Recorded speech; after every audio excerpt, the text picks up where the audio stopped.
बिस्मिल्लाहिर्रहमानिर्रहीम। तमाम देखने और सुनने वाले दोस्तों को अस्सलाम वालेकुम। जी दोस्तों, आज का जो हमारा टॉपिक होगा वो एक्सटॉर्शन के हवाले से होगा, भत्ताखोरी के हवाले से होगा कि जो शख्स भत्ताखोरी करता है, एक्सटॉर्शन इस तरह की करता है, उसको पाकिस्तानी कानून में, पाकिस्तान पिनल कोड जो 1860 पाकिस्तान में लागू होता है, जिसके तहत सबको सज़ाएं दी जाती हैं, उसमें उसको कितनी सज़ा मिलेगी और एक्सटॉर्शन होती क्या है। इस शॉर्ट से वीडियो में मैं आपको एक्सटॉर्शन को क्लियर कर दूंगा जितना मुझसे हो सका।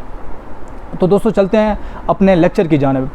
एक्सटॉर्शन बेसिकली ये चीज़ होती है कि किसी को मजबूर करके उसकी प्रॉपर्टी अपने नाम करवा लेना, या फिर ये कहना कि किसी को मजबूर करके उसकी प्रॉपर्टी किसी और के नाम करवाना। मतलब मैं किसी शख्स को मजबूर कर रहा हूँ कि तुम अपनी प्रॉपर्टी मेरे किसी दोस्त के नाम करवाओ, मेरे किसी रिश्तेदार के नाम करवाओ, या मेरे किसी अजीज़ के नाम करवाओ, तो ये भी एक्सटॉर्शन में आता है। दूसरी बात, किसी से मैं कोई उसको डरा कर, खौफ में लाकर, क्योंकि एक्सटॉर्शन में खौफ का होना ज़रूरी है। अगर खौफ का आंसर नहीं पाया जाएगा तब एक्सटॉर्शन उस पर नहीं लगेगी। तो दोस्तों, अगर मैं किसी को खौफ दिलाकर ये कहता हूँ कि तुम मुझे एक सिक्योरिटी का चेक बना के दो, प्रोमिसरी नोट बना के दो, कोई चेक लिख के दो, एग्रीमेंट करके दो, जिसको मैं खौफ दिलाऊँ, ये भी एक्सटॉर्शन में आती है। तीसरी, किसी चीज़ पे साइंड और सील्ड करवा लेना जो बाद में एक वैल्यूएबल, जो कन्वर्ट हो जाए एक वैल्यूएबल रकम में, आप ऐसे कह लें सिक्योरिटी में, या कोई इस तरह की चीज़ कह लें। मतलब ये तीन चीज़ें एक्सटॉर्शन में पाई जाती हैं। किसी को ज़ोर ज़बरदस्ती उसकी प्रॉपर्टी, उसको खौफ दिलाकर प्रॉपर्टी अपने नाम करवा लेना, किसी से सिक्योरिटी मांगना खौफ दिलाकर, और किसी चीज़ को साइंड और सील्ड करवाना वो भी खौफ डालकर, तो ये एक्सटॉर्शन में आती है। और इसकी जो पनिशमेंट है, बेसिकली इसकी पनिशमेंट जो पाकिस्तान पिनल कोड में दी गई है वो 3 साल है, या फिर फ़ाइन है, या फिर दोनों उसको लगेंगे। विच मे एक्सटेंड टू 3 ईयर्स इसमें लिखा गया है। मतलब कि उसकी सज़ा 3 साल, विच मे एक्सटेंड टू, मतलब हो सकता है कि जो उसकी सज़ा है वो 3 साल तक बढ़ सकती है।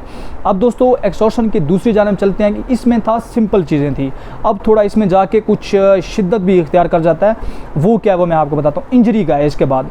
अब इंजरी क्या होती है? किसी शख्स को खौफ में डालना। किस चीज़ के खौफ में? कि मैं आपको इंजरी दूंगा, मतलब मैं आपको चोट पहुंचाऊंगा, आपकी आंख का नुकसान करूंगा, आपके दांत तोड़ूंगा, आपके हाथ तोड़ूंगा, बाजू तोड़ूंगा, टांगें तोड़ूंगा। इस तरह का खौफ दिलवाकर किसी की प्रॉपर्टी अपने नाम करवा लेना, कोई सिक्योरिटी करवा लेना, किसी को चेक साइन करवा लेना। अगर कोई शख्स इस तरह का जुर्म सरजद करता है तो उसको पाकिस्तान पिनल कोड के तहत 2 साल की सज़ा मिलेगी, या फिर फ़ाइन होगा, या फिर उसको दोनों दी जाएंगी। अब दोस्तों, इसमें एक्सटॉर्शन की एक तीसरी जो टाइप है उसमें यह भी बताया गया है, अगर किसी को डराना, धमकाना, कत्ल की धमकी देकर, या फिर ग्रीवियस हर्ट की धमकी देकर। फॉर एग्जांपल, मैं किसी को कह रहा हूं कि अपनी प्रॉपर्टी मेरे नाम कर, नहीं तो मैं आपको कत्ल कर दूंगा, या तो मैं उसको फिर ग्रीवियस हर्ट। अब पहले बात हुई है इंजरी की, अब बात हुई है ग्रीवियस हर्ट की। मतलब एक शदीद, मतलब एक बहुत ज़्यादा गहरी चोट का अगर किसी को थ्रेट दी जाए तो वो भी एक्सटॉर्शन में आता है। अब उसकी पनिशमेंट कितनी है? उसकी पनिशमेंट जो है ना, विच मे एक्सटेंड टू 7 ईयर्स, या फिर फ़ाइन, या फिर बोथ हो सकती हैं। मतलब कोई बंदा किसी को जान से मारने की धमकी देता है, या फिर ग्रीवियस हर्ट की धमकी देता है, उसमें पाकिस्तान पिनल कोड में जो उसकी सज़ा है वो उसको जो मैक्सिमम दी जा सकती है वो 7 साल तक उसको सज़ा दी जा सकती है। उसको 7 साल तक ये सज़ा दी जा सकती है। थैंक यू सो मच दोस्तों, ये था आज का हमारा लेक्चर। आपको मैंने शॉर्ट से वीडियो में समझाने की कोशिश की है कि बेसिकली पाकिस्तान पिनल कोड में एक्सटॉर्शन के बारे में है क्या, भत्ताखोरी है क्या।